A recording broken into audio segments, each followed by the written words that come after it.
வணக்கம், வாழ்க வளமுடன். நான் உங்கள் ஏஎல்பி ஜோதிடர் செல்வகுமார். இந்த காணொளியில நம்ம பார்க்க போற ஒரு தலைப்பு இன்னைக்கு எல்லோருக்கும் தேவையான ஒரு விஷயம். குறிப்பாக வேலை செய்கிற அனைத்து ஆண் பெண்களும், தொழில் பண்ணுகிற அனைத்து நபர்களும் ஒவ்வொரு நாளும் சந்திக்கின்ற ஒரு விஷயத்தை பத்தி தான் இன்னைக்கு நம்ம பேச போறோம். ஸ்ட்ரெஸ் அப்படின்னு ஆங்கிலத்துல சொல்லக்கூடிய மன அழுத்தம் அப்படிங்கிறத பத்தி தான் இன்னைக்கு நம்ம பார்க்க போறோம். ஜோதிடத்துக்கும் மன அழுத்தத்துக்கும் என்ன சம்பந்தம் அப்படின்னா, ஜோதிடம் சம்பந்தப்படாத விஷயம் வாழ்க்கையில எதுவுமே கிடையாது. நம்ம ஒரு கொட்டாவி விடுறதுக்கும், ஒரு ஏப்பம் விடுறதுக்கும், ஒரு தும்மல் பண்றதுக்கும் கூட ஜோதிடத்துல காரணம் இருக்கும். அப்போ அந்த மாதிரி சின்ன சின்ன அனிச்சை நிகழ்வுகளுக்கே ஜோதிடம் அடிப்படையா இருக்குதுங்கும் போது, பெரிய ஒரு நிகழ்வான மன அழுத்தம் எனப்படக்கூடிய ஸ்ட்ரெஸ்க்கு ஜோதிட அடிப்படை இல்லாம இருக்குமா? இப்ப நம்ம அதை பார்ப்போம். ஜோதிடத்துல 5ஆம் பாவகம், அதாவது ஒரு ஜாதகத்துல லக்னத்திலிருந்து 5ஆம் பாவகம் அப்படிங்கிறது மனிதனின் மனதை குறிக்கக்கூடிய இடம். மனம் அப்படிங்கிறது தான் மிக முக்கியமான ஒரு விஷயம் ஒரு மனிதனுடைய வாழ்க்கையில. ஏன்னா மனம் அப்படிங்கிறது தான் உடலை இயக்குது, உணர்வுகளை இயக்குது, அறிவை இயக்குது, மொத்தத்துல மனிதனை இயக்குவதே மனம்தான். அப்ப அந்த மனம் அப்படிங்கிறது ஒரு ஸ்தம்பிச்சு போய் இருக்கக்கூடிய நிலைமை தான் அந்த ஸ்ட்ரெஸ், மன அழுத்தம் அப்படிங்கிறது. அது உடலையும் பாதிக்கும், மனதையும் பாதிக்கும், மனிதனோட ப்ரொடக்டிவிட்டி எனப்படக்கூடிய செயல் திறனையும் பாதிக்கும். குறிப்பா ஒரு வேலை செய்யக்கூடியவர், ஒரு கம்பெனியில ஒரு நல்ல ஜாப்ல இருக்கக்கூடியவராக இருந்தாலும் சரி, இல்ல ஒரு தொழிலை தலைமை தாங்கி நடத்தக்கூடியவராக இருந்தாலும் சரி, அவருக்கு மனதின் செயல்பாடு சிறப்பா இருக்கணும். ஏன்னா ஒவ்வொரு நிமிடமும் புது புது விஷயங்களை அவரு ஹேண்டில் பண்ணணும், நிறைய சவால்களை சந்திக்கணும், அந்த க்ஷணத்துல கரெக்டான முடிவுகள் எடுக்கணும், தன் கீழ் வேலை செய்யக்கூடிய லேபர்ஸ்க்கு சரியான வழிகாட்டுதல் கொடுக்கணும். இது எல்லாத்துக்குமே மனம்ங்கிறது தெளிவாகவும் சிறப்பாகவும் செயல்பட வேண்டியது அவசியம். பல்வேறு காரணங்களால அந்த மனம் குழப்பமடைகின்ற ஒரு நிலையை அடையும் பொழுதும், என்ன முடிவு எடுக்கிறதே தெரியாம ஒரு நிலை அந்த மனதுல தோன்றும் பொழுதும், அப்படியே மனம் ஒரு ஸ்ட்ரக்காகி நின்ன மாதிரி நின்றுது. அதுதான் ஸ்ட்ரெஸ் அப்படின்னு சொல்றோம். இந்த ஸ்ட்ரெஸ் பத்தி சொல்லும்போது நம்மளுடைய பெரிய அறிஞர்கள், தத்துவ ஞானிகள்லாம் என்ன சொல்றாங்கன்னா, மனிதனுடைய இயலாமையே அழுத்தமாக வெளிப்படுகிறது அப்படின்னு சொல்றாங்க. ஒரு சிச்சுவேஷனை அவன் ஃபேஸ் பண்றான் அவனோட கெரியர்ல அல்லது பர்சனல் லைஃப்ல. அப்போ என்ன முடிவெடுக்கிறதுன்னு தெரியல, அதை எப்படி ஹேண்டில் பண்றதுன்னு தெரியல, அதை எப்படி சமாளிக்கிறதுன்னு தெரியல. அதனால உருவாகக்கூடிய ஒரு பதட்டம் தான் ஸ்ட்ரெஸ் அப்படின்னு அறிஞர்களும் ஞானிகளும் சொல்றாங்க. அப்ப இந்த இன்னபிலிட்டி அப்படின்னு வரக்கூடிய அந்த இயலாமை, அது ஏன் வருது அப்படின்னு சொன்னா, பயிற்சி இல்லாத ஒரு சூழ்நிலை இருக்கும் பொழுது வரும், அதிக அனுபவம் இல்லைனாலும் வரும். அதெல்லாம் விட மிக முக்கியம், மனிதனோட மனம் தெளிவில்லாம இருந்தாலும் வரும். தெளிவா இருக்கும்போது ஒரு விஷயத்தை நீங்களே எவ்வளவு அழகா ஹேண்டில் பண்றீங்க, அதே சமயத்துல மனம் குழப்பத்துல இருக்கும் பொழுது அதே விஷயத்தை எப்படி நீங்க ஸ்பாயில் பண்றீங்க, சொதப்புறீங்க அப்படிங்கிறத நம்மளே அழகா ஒப்பிட்டு பார்த்து தெரிஞ்சுக்கலாம். அப்ப மனம்ங்கிறது எல்லாத்துக்கும் அடிப்படை. இப்ப ஜோதிட ரீதியாக 5ஆம் பாவகம் அப்படிங்கிறது மனதை குறிக்கக்கூடிய இடம் அப்படின்னு நம்ம சொல்றோம். முதல்ல நம்ம பார்க்க வேண்டியது, இந்த ஸ்ட்ரெஸ் உருவாவதற்கான காரணம் மனம் குழப்ப நிலையில இருக்கிறது, மனம் தெளிவற்று இருக்கிறது அப்படிங்கிறத நம்ம புரிஞ்சுக்கிட்டோம். அப்ப மனதை பாதிக்கக்கூடிய காரணிகள் ஜோதிட ரீதியாக என்னென்ன அப்படின்னு சொல்லி பாத்தீங்கன்னா, ஏஎல்பி ஜோதிடத்தின் நிறுவனர் ஜோதிட பேராசான் பொதுடைமூர்த்தி ஐயா அவர்கள் ரொம்ப தெளிவா சொல்லியிருக்காங்க. சில குறிப்பிட்ட காரணிகள்லாம் மனதை தெளிவில்லாமல் செய்யும், மனதை குழப்பமடைய செய்யும், மனதை வலு இழக்க செய்யும். அதுல எல்லாம் ரொம்ப எச்சரிக்கையா இருக்கணும் அப்படின்னு சொல்லியிருக்காங்க. அது என்னென்னு பார்ப்போமா? முதல்ல பாத்தீங்கன்னா தொழில் அல்லது வேலை. ஏன்னா உத்தியோகம் புருஷ லட்சணம் அப்படின்னு ஒரு சொலவடை இருக்கு. இன்னைக்கு இந்த 21ஆம் நூற்றாண்டின் முடிவுல நம்ம இருக்கோம். இந்த காலகட்டத்துல அது ஆணா இருந்தாலும் சரி, பெண்ணா இருந்தாலும் சரி, அவங்களோட அல்டிமேட் கோல் என்னன்னா ஒரு நல்ல வேலை, கை நிறைய சம்பளம். இதுதான் வாழ்க்கையில ஒரு உன்னதமான உயரிய லட்சியமா இன்னைக்கு ஒரு காமன் மேனுக்கு இருக்கு. எப்பாறுபட்டாவது, எவ்வளவு கஷ்டப்பட்டாவது, என்ன விலை கொடுத்தாவது, எதையும் காம்ப்ரமைஸ் பண்ணியாவது அதை அடையணும் அப்படிங்கிற நிலைமையில தான் இன்னைக்கு எல்லா மனிதர்களும் இருக்காங்க. அதிகபட்சமான வேகம், அதிகபட்சமான ஆர்வம் அப்படிங்கிறது இருக்கிறனால அதை மீட் அவுட் பண்ணக்கூட முடியாத சூழ்நிலை பல காலகட்டங்கள்ல ஒரு மனிதனுக்கு வரும். அந்த அதிகபட்சமான வேகத்தையும், அதிகபட்சமான பதட்டத்தையும், அதிகபட்சமான ஆர்வத்தையும் மீட் அவுட் பண்ண முடியாத சூழ்நிலை ஒவ்வொரு மனிதனுக்கும் வரும். அந்த காலகட்டங்கள்ல எல்லாம் மனம் பாதிக்கப்படுது. அப்ப மனதை பாதிக்கக்கூடிய முதல் காரணியாக இருப்பது தொழில் அல்லது வேலை. அடுத்ததாக மனதை பாதிக்கக்கூடிய விஷயங்கள் அப்படின்னு சொல்லி பாத்தீங்கன்னா அதிகமான விரயம், அலைச்சல், இந்த மாதிரி விஷயங்கள் மனதை பாதிக்குமானா கண்டிப்பா பாதிக்கும். ஏன்னா அது நம்மளுடைய ஜீவகாந்த ஆற்றலையே உறிஞ்சிடுது. ஏன்னா விரயம் இருக்கும்போது கவலைங்கிறது அதிகமா மனசுல இருக்கும்.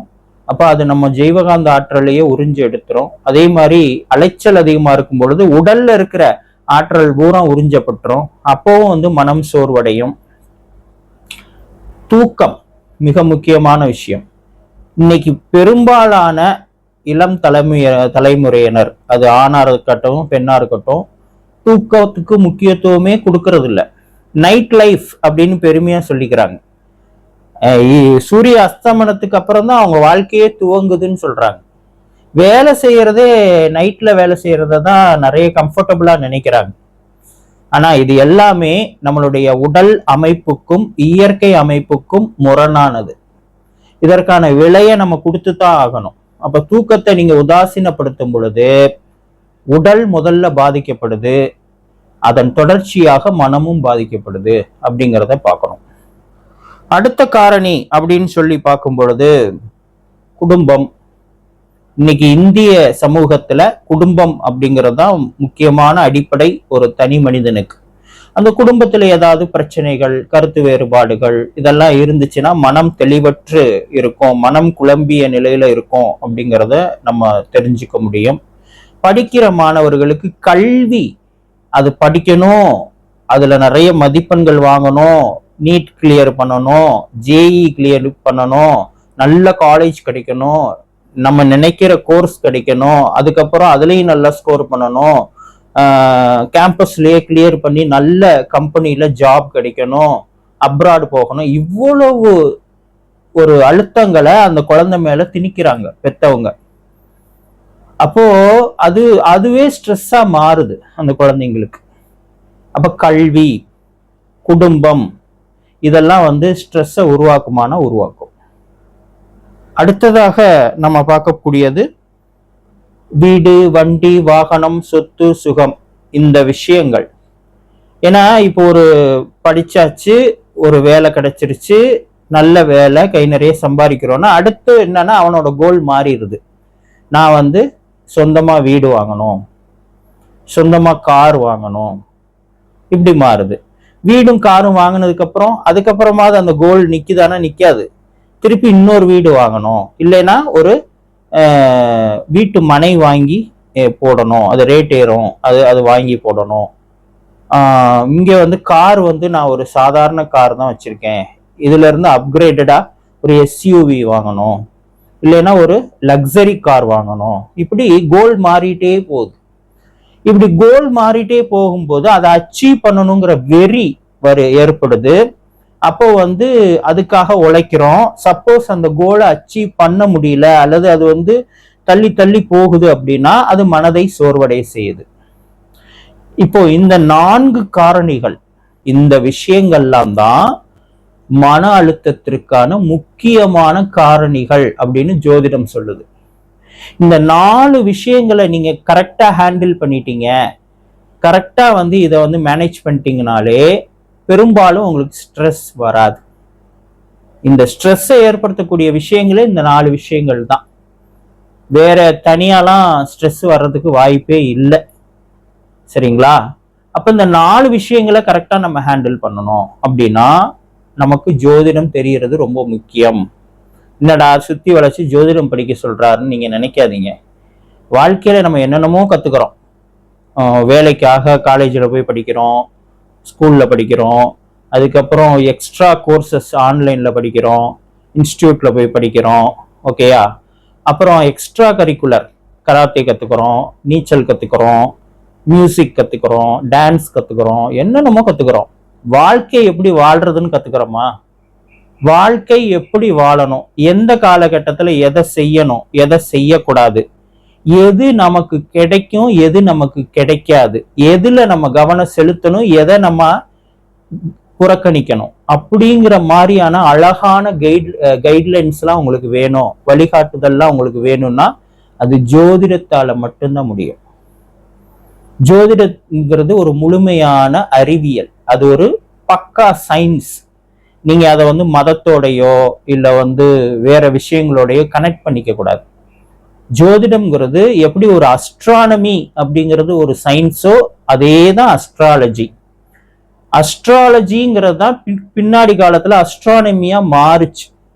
அப்போ அஸ்ட்ரானமிக்கே அடிப்படை அஸ்ட்ராலஜி தான். சரிங்களா? அப்போ ஜோதிடம் படிக்கும் பொழுது இந்த காலகட்டத்துல இந்த காரியம் செய்யலாம், இந்த காலகட்டத்துல இது செய்யக்கூடாது, நமக்கு கொடுப்பின இதுதான், அப்ப நம்ம இதுல கான்சென்ட்ரேட் பண்ணணும், நமக்கு இது சரி வராது, இதுல நம்ம ஸ்டெப் அவுட் பண்ணக்கூடாது, இந்த மாதிரி விஷயங்கள் அழகா கைட்லைன்ஸ் அவங்களுக்கு கிடைக்கும் போது நீங்க எல்லாத்தையுமே ஈஸியா கரெக்டா ஹேண்டில் பண்ணுவீங்க. அப்ப ஸ்ட்ரெஸ் வர்றதுக்கான வாய்ப்பு என்ன அங்க இருக்கு? வாய்ப்பே இல்லை.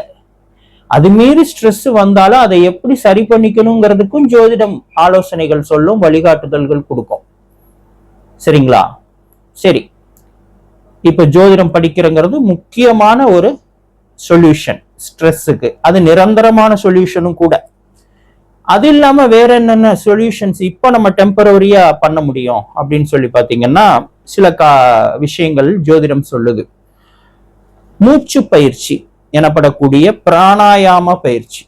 அதாவது நீங்க கோவப்படும் பொழுது உங்களுடைய மூச்சின் வேகம் அதிகமா இருக்கும். நீங்க சாந்தமா இருக்கும்போது மூச்சும் அளவா கரெக்டான லெவல்ல அப்படியே இயல்பா இருக்கும். அப்போ ஒண்ணு தெரிஞ்சுக்கோங்க, உங்க உணர்வுகளுக்கும் உங்க மூச்சுக்கும் சம்பந்தம் இருக்குங்கிறத தெரிஞ்சுக்கோங்க. எப்பெல்லாம் உங்க மூச்சு வேகம் அதிகரிக்குதோ அப்பெல்லாம் உங்க உணர்வுகளின் வேகம் அதிகரிக்குது. எப்பெல்லாம் உங்க மூச்சின் வேகம் நிதானமாகுதோ அப்ப நீங்களும் நிதானமாகறீங்கிறத புரிஞ்சுக்கோங்க.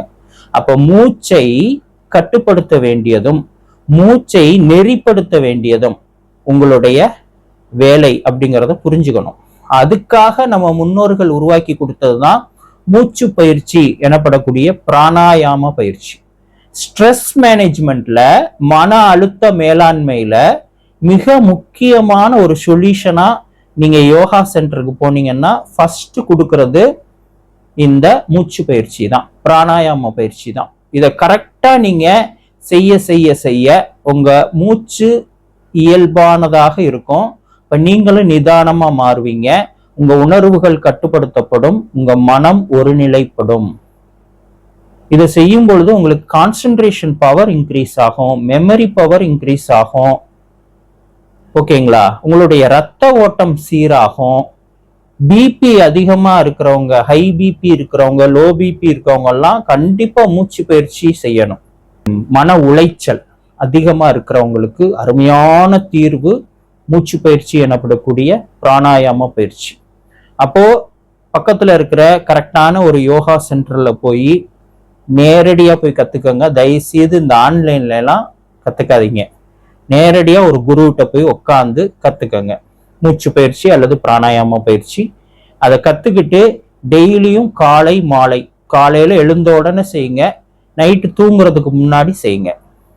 செஞ்சுட்டு படுங்க, நல்ல தூக்கம் வரும், மனம் அமைதி பெறும், மன அழுத்தம் கட்டுப்படும். அடுத்து சூரிய நமஸ்காரம்னு ஒரு பயிற்சி இருக்கு யோகால.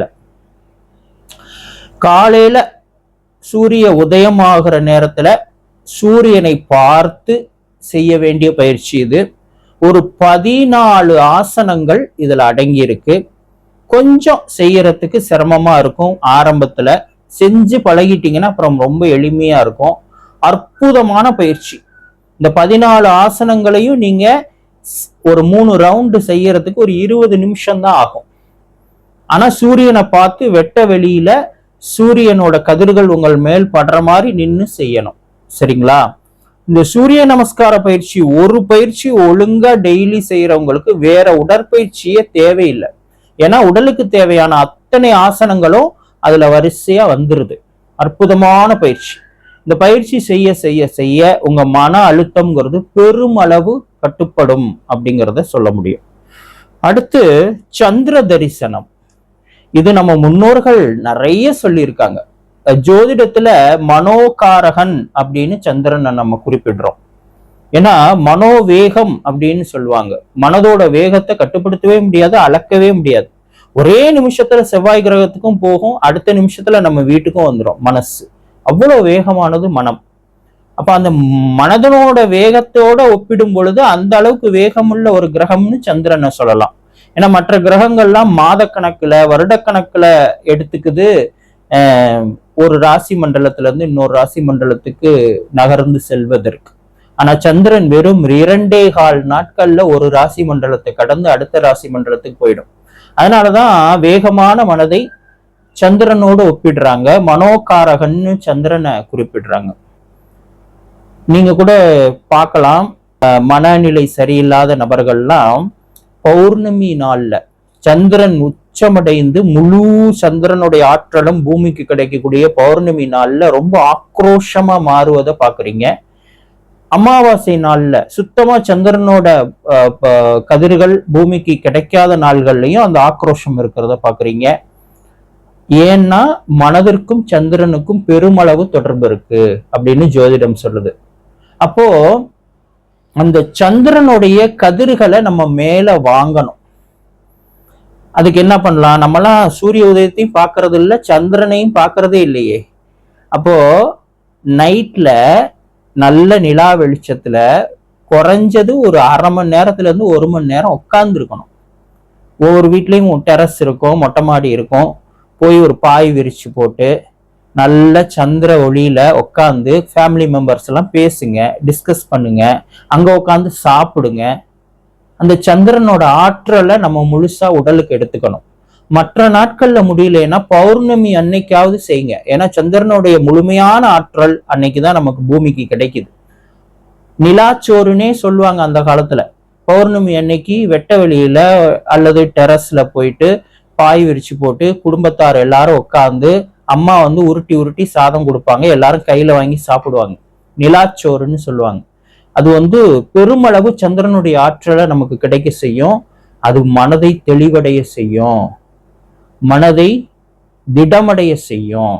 மன அழுத்தத்தை ஹேண்டில் பண்றதுக்கு அற்புதமான மருந்து சந்திரனுடைய ஆற்றல் அப்படின்னு ஜோதிடம் சொல்லுது. அடுத்து கண்ணாடி இருக்கு நம்ம வீட்டுல எல்லாம். ஆளுயர கண்ணாடி இருக்கணும் ஒவ்வொரு வீட்லயுமே. நம்ம ஹெட் டு டோ, தலை முதல் பாதம் வரை தெரியணும். அந்த மாதிரி கண்ணாடிகள் வாங்கி உங்களுடைய படுக்கை அறையில வைங்க. வச்சுட்டு டோர்லாம் லாக் பண்ணிருங்க. ஏன்னா எல்லாம் ஓபன் பண்ணி வச்சுட்டு இந்த இதை செஞ்சீங்கன்னா எல்லாரும் உங்களை பார்த்து கேலி பண்ண கிண்டல் பண்றதுக்கு வாய்ப்பு இருக்கு, அல்லது இவருக்கு ஏதோ ஆயிடுச்சுன்னு நினைக்கிறதுக்கும் வாய்ப்பு இருக்கு. இப்போ கதவு ஜன்னல்லாம் லாக் பண்ணிட்டு லைட்டு போட்டுருங்க. கண்ணாடியில உங்க உருவத்தை பார்த்து பேசுங்க. உங்க உருவத்தை பார்த்து நீங்க பேசணும். ஆனா நெகட்டிவா பேசக்கூடாது, பாசிட்டிவா பேசணும். உன்னால முடியும், எந்த பிரச்சனை இருந்தாலும் சரி அதுல மீண்டு வரக்கூடிய வழி உனக்கு தெரியும், உன்னால முடியும், நீ ஹேண்டில் பண்ணிடுவ, உனக்கு அந்த திறமை இருக்கு, உனக்கு இறைவனோட அனுகிரகம் இருக்கு, கிரகங்கள் உனக்கு துணையா நிற்கும், நீ துணிஞ்சு செய்யி அப்படின்னு பாசிட்டிவா நீங்க உங்களை பார்த்தே பேசணும். இப்படி பேச பேச பேச பேச உங்க மனதுல இருக்கிற அந்த அழுத்தம் அப்படிங்கிறது குறையும். அது மட்டும் இல்லாம மன தெளிவு கிடைக்கும், மனம் உறுதிப்படும், உங்களுக்கு என்ன பண்ணணுங்கிற கோல் தெளிவா தெரியும், சொல்யூஷன்ஸ் கிடைக்கும் உங்க பிரச்சனைகளுக்கெல்லாம் அப்படிங்கிறத சொல்ல முடியும். இவ்வாறாக இந்த மன அழுத்தம் அப்படிங்கிறத பத்தி நம்ம இவ்வளவு நேரம் பார்த்தோம். இதோட கூட ஜோதிடம் சில விஷயங்களை சொல்லுது. அதாவது நம்மளுடைய சுற்றுப்புறத்தை பிளசண்டா வச்சுக்கணும். நம்மளுடைய சுற்றுப்புறம் எவ்வளவு பிளசண்டா இருக்கோ அவ்வளோ பிளசண்டா உங்க மனம் இருக்கும். நிறைய பேர் ஒர்க் ஸ்டேஷன் போய் பார்த்தீங்கன்னா கச்ச கச்ச கச்ச கச்ச கச்ச கச்சன்னு ஒரு நீட்னஸ் இல்லாம இருக்கும். எல்லாம் ஓப்பன் பண்ணி வச்சிருப்பாங்க, எல்லாம் திறந்து வச்சிருப்பாங்க. டெஸ்க்டாப்பே கம்ப்யூட்டரோட ஸ்கிரீன்லேயே பார்த்தீங்கன்னா எனார்மஸ் ஃபைல்ஸ் ஓப்பன் பண்ணி வச்சிருப்பாங்க தேவையில்லாம. அதே மாதிரி டெஸ்க்டாப்ல பார்த்தீங்கன்னா கண்டதும் கிடக்கும். காஃபி குடிச்ச மக்கு அப்படியே கழுவாம வச்சிருப்பாங்க. இந்த சைடு பேனா மூடி தனியா, பேனா தனியா கிடக்கும். இந்த சைடு பேப்பர்லாம் கிழிஞ்சு கிடக்கும். ஒரு நீட்னஸே இருக்காது. ஒர்க் ஸ்டேஷன், தொழில் அல்லது வேலை செய்யற இடம் அவ்வளவு நேர்த்தியா இருக்கணும், அவ்வளவு அழகா இருக்கணும், அவ்வளவு சுத்தமா இருக்கணும். அதுவே பெருமளவு உங்க ஸ்ட்ரெஸ்ஸை குறைக்கும் அப்படிங்கிறத ஜோதிடம் சொல்லுது. அது மட்டும் இல்ல, உங்களுடைய நண்பர்கள் அவங்க ரொம்ப முக்கியம். சரியான நண்பர்களை தேர்ந்தெடுக்கணும், சரியான நண்பர்களை கூட வச்சுக்கணும். ஏன்னா இந்த நண்பர்கள்ங்கிறவங்க தான் உங்களுக்கு பெரிய ஸ்ட்ரெஸ் ரிலீவரா இருப்பாங்க. ஆனா அவங்களே ஸ்ட்ரெஸ் மேக்கரா மாத்திக்க கூடாது நீங்க. அப்போ எப்பவுமே தமிழ்ல ஒரு பழமொழி இருக்கு, கடுஞ்சிநேகிதம் கண்ணை குத்தும்பாங்க.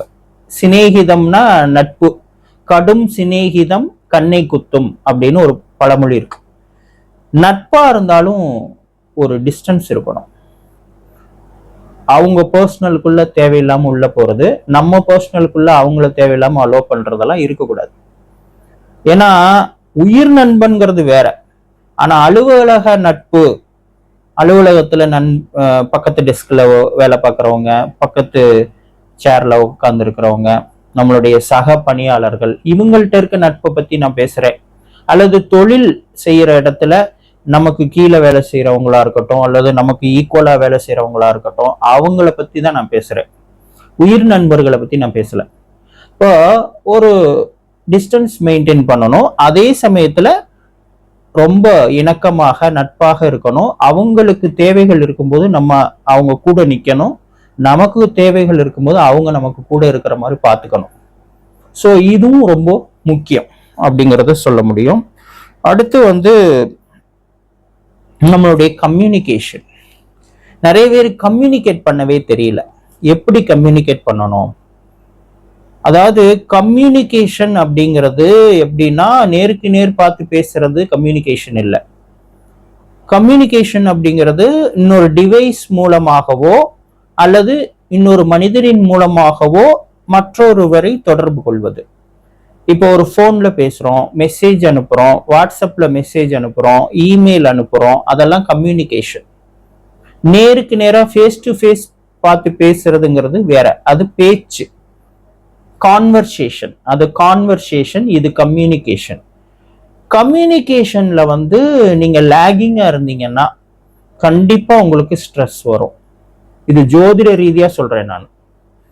ஏன்னா நீங்க அந்த மூணாம் பாவகம் தான் ஜோதிடத்துல கம்யூனிகேஷனை குறிக்கக்கூடிய பாவகம். இந்த மூணாம் பாவகத்துல நீங்க தவறுகள் செஞ்சு அந்த பாவகம் கெட்டு போச்சு, அது சப்போர்ட் பண்ணலைன்னா கண்டிப்பா உங்களுக்கு ஸ்ட்ரெஸ் வரும். இந்த கம்யூனிகேஷன் நிறைய பேர் என்னன்னா ஓவர் கம்யூனிகேஷனா பண்றாங்க. ஓவர் கம்யூனிகேட்டிங் அப்படிங்கிறது இருக்கு, இல்லைன்னா அண்டர் கம்யூனிகேட்டிங்கா இருக்கிறாங்க. ரெண்டுமே தப்பு. சரியான கம்யூனிகேஷன் சரியான அளவுல சரியான டைம்ல இருக்கணும், அதுதான் ரொம்ப முக்கியம். அடுத்து ரொம்ப முக்கியமான விஷயம் அப்படின்னு சொல்லி பார்த்தீங்கன்னா பேராசை. இது நம்ம படிச்சிருக்கோம் சின்ன வயசுல இருந்து, பேராசை பெரு நஷ்டம்னு. மனிதர்களோட பெரும் பகுதி பிரச்சனைகளுக்கு காரணமே இந்த பேராசை தான். ஸ்ட்ரெஸ்ஸுக்கும் பேராசை காரணம். என்னோட கேப்பபிலிட்டி என்ன, என்னுடைய கெப்பாசிட்டி என்ன, அதை நான் எப்படி இம்ப்ரூவ் பண்றது, அதை நான் எப்படி அப்டேட் பண்ணிக்கிறதுங்கிறத பார்க்காம என் தகுதிக்கு மீறிய வேலைகள்ல நான் இறங்கும் பொழுது என்னோட இன்னபிலிட்டினால அதை சரியா செய்ய முடியாம போகுது. அப்போ ஸ்ட்ரெஸ் வருது. அப்போ நீங்க உங்க தகுதியை நீங்க உயர்த்திக்கணும், அப்டேட் பண்ணிக்கணும். அதை விட்டுட்டு இருக்கிற தகுதியை வச்சே நான் செஞ்சு முடிச்சிருவேன்னு நினைக்கிறது ஓவர் கான்ஃபிடன்ஸ். அதனால வரக்கூடிய ஸ்ட்ரெஸ் அப்படிங்கிறது நிறைய வருது. அல்லது ஒரு பேராசையினால செய்யக்கூடிய விஷயங்களால ஒரு பெரிய தோல்வியை சந்திக்கிறோம், ஒரு ஃபெயிலியரை சந்திக்கிறோம்னா அப்பவும் ஸ்ட்ரெஸ் வரும். அப்பவும் நம்ம தான் காரணம், நம்ம பேராசை தான் காரணம். ரியாலிட்டி புரியாம நம்ம பேராசைப்பட்டது தான் காரணமா இருக்கும். ஸோ இது எல்லாமே நம்ம சரி பண்ணிக்கணும் அப்படிங்கிறது தான் ஜோதிடம் சொல்லுது. ஸோ ஸ்ட்ரெஸ் மேனேஜ்மெண்ட்ல ஜோதிடம் சொல்லக்கூடிய விஷயங்களை சுருக்கமா தொகுத்து சொல்லணும் ஃபியூ வேர்ட்ஸ்ல அப்படின்னு சொன்னா, மனம் தெளிவா இல்லாம இருக்கிறதும் மனம் குழம்பிய நிலையில இருக்கிறதும் தான் ஸ்ட்ரெஸ்ஸுக்கான முதல் காரணம். இப்போ இதையெல்லாம் நம்ம கரெக்டா ஹேண்டில் பண்ணாலே நமக்கு ஸ்ட்ரெஸ் அப்படிங்கிற விஷயம் வராது. அடுத்து ஸ்ட்ரெஸ் வந்துட்டா அதுக்கு என்ன ரிலீஃப் அப்படிங்கிறதுக்கும் நம்ம இந்த காணொலியில பார்த்தோம். ஜோதிடம் படிக்கிறது, ஏன்னா கரெக்டான கைடன்ஸ் வந்துருச்சுனாலே ஸ்ட்ரெஸ் வராது. அடுத்து உடற்பயிற்சி, காலையில சூரிய நமஸ்காரம் செய்யறது, மூச்சு பயிற்சி பிராணாயாமம் ஒரு நாளைக்கு 2 முறை செய்யறது, சந்திர தரிசனம், சந்திரனோட ஒளியில நம்ம இருக்கிறது, குறிப்பா பௌர்ணமி நாள்ல சந்திரனோட ஆற்றலை முழுமையா நம்ம எடுத்துக்கிறது, கடைசியா கண்ணாடியில நம்மளை பார்த்து பாசிட்டிவா பேசுறது, இதெல்லாம் சொல்யூஷன்ஸ், ஜோதிடம் சொல்லக்கூடிய சொல்யூஷன்ஸ் அப்படிங்கிறத பார்க்குறோம். ஆகவே நண்பர்களே, இந்த விஷயங்களை புரிந்து கொண்டு செயல்பட்டு எல்லோரும் இன்புற்று வாழ இறைவனை வேண்டி விடைபெறுகிறேன். வாழ்க வளமுடன்.